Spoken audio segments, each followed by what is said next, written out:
Welcome inside TD Garden, where the Boston Bruins head into the Olympic break with loads of momentum after a 7-2 rout of the Ottawa Senators. I'm Mike Petraglia, joined by NHL Bruins expert for WEEI.com, DJ Bean. DJ, it couldn't have worked out any better for the Bruins. A lot of the players that they wanted heading into the Olympic break with some momentum got that momentum. Patrice Bergeron leading the way with 2 goals. Right, I'm sure Claude Julien was probably the happiest of anybody today to see that not only did his veteran club treat this the way you think a veteran team would, not really losing focus heading into the Olympics, but one of his best players on this team and on this Team Canada, Patrice Bergeron, showed up big time.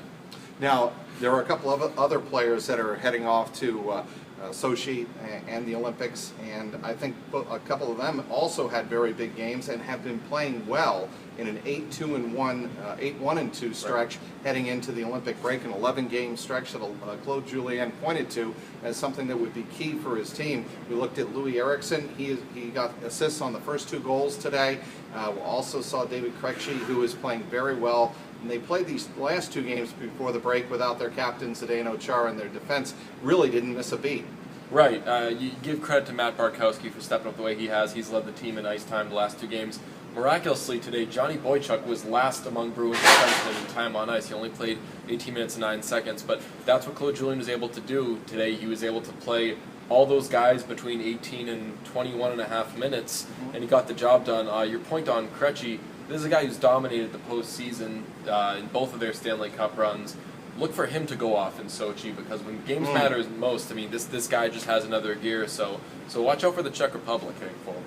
They are a dark horse, I think, in a lot of people's books. Yeah, I mean, when you can ride a guy like Krejci, who I know that people have kind of not necessarily slept on him, but we talk about the 2011 Cup run, you talk about Zdeno Chara, and you talk about Tim Thomas, you talk about last season's postseason run, and you talk about just how well the D did in shutting down a team like Pittsburgh.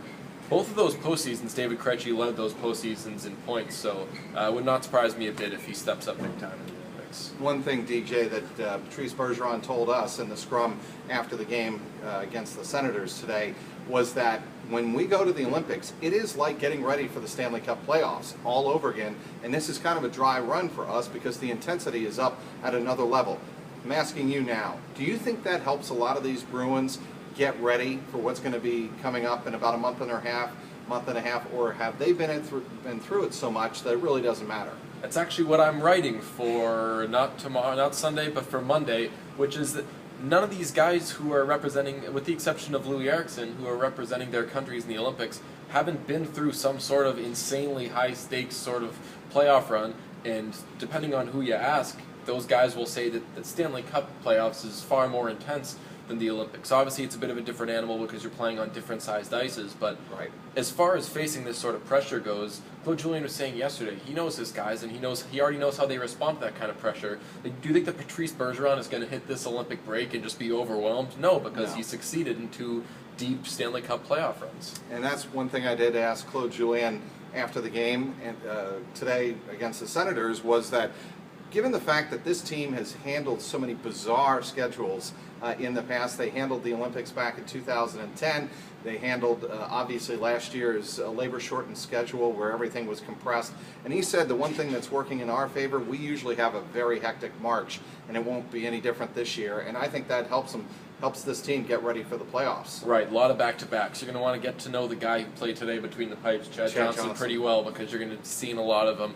And he played okay today, and he had a shutout in his previous game against the Oilers. I think that you're going to be seeing a ton of Chad Johnson because, I've said this a million times, to the Bruins' credit, they're one of the smart teams that realizes if you have a good record and make the playoffs, that's kind of all you need to do in the regular season. They don't need to care about winning the President's Trophy because those teams are going to flame out if they go balls to the wall in the regular season. The one time the Bruins have gone balls to the wall in the regular season in recent years was the year they got bounced in the first round when they had that insane run through December and January.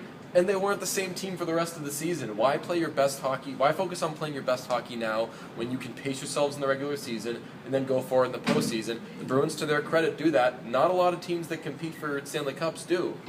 Asked you during the game whether or not the Peter Chiarelli, who spoke before this game, would make a move for a backup goalie, and your point I think was right on the money. You don't waste your chips, especially when the cap is what it is in the NHL on a backup goalie. You take your chances with Chad Johnson. He's, as you just mentioned, serviced this team very, very well, and you just hope that Tuukka stays healthy and stays Tuukka. Yeah, for me, I mean, if Tuukka Rask goes down and you lose him for the postseason, then you're kind of screwed anyway. Right. Especially right now without Dennis Seidenberg, and you don't know who they're going to bring in to strengthen that top four. But if Tuukka Rask goes down right now, you're probably not talking about a Stanley Cup run anyway. So why invest in something that will just only kind of soften that blow? I think that the Bruins, in addition to their great defense, which over the years has kind of gone up and down, people have kind of slept on that a bit.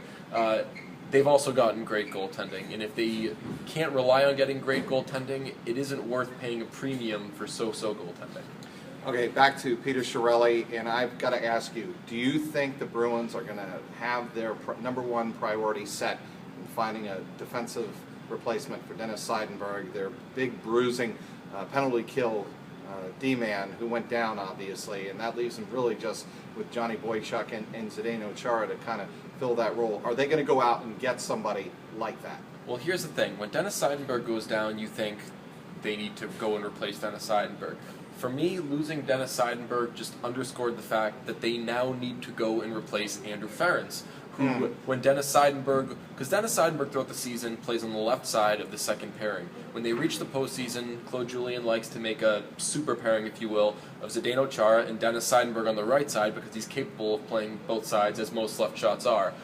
Without Dennis Seidenberg and Andrew Ference, who Andrew Ference was a big reason that Claude Julien could do that because he could make a very good second pairing with Johnny Boychuk.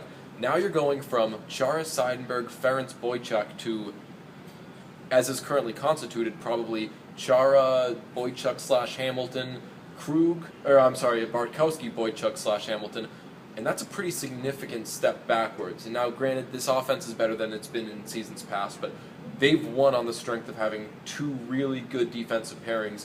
I think that as well as Matt Bartkowski has handled playing in a top four role, and we were speaking about it before, how he's led the team in ice time the last 2 games, I still think that's a position that's worth upgrading if they can do it. If they can find a veteran defenseman who can play between 22 and 25 minutes a night, then you do that. Because as I said, you're not just missing Dennis Seidenberg from what you once had, you're missing 2 pieces from what you once had, and someone's going to have to pick up those minutes. Matt Bartkowski's done a good job of doing it thus far. I'd be surprised if they were comfortable going into the postseason with that being the plan. There's certainly a lot for Peter Chiarelli to consider and for Claude Julien to consider as the rosters are right now frozen for the Olympic break. The trading deadline is March 5th, so we'll cross that bridge when we get to it, but certainly that would appear to be the number one priority. All right, the Boston Bruins, DJ, are number 2 in the East behind the Pittsburgh Penguins. They look to be in solid position as they make a run up that Eastern Conference ladder for the Stanley Cup playoffs after the Olympics. With DJ Bean at TD Garden, I'm Mike Petraglia, WEEI.com.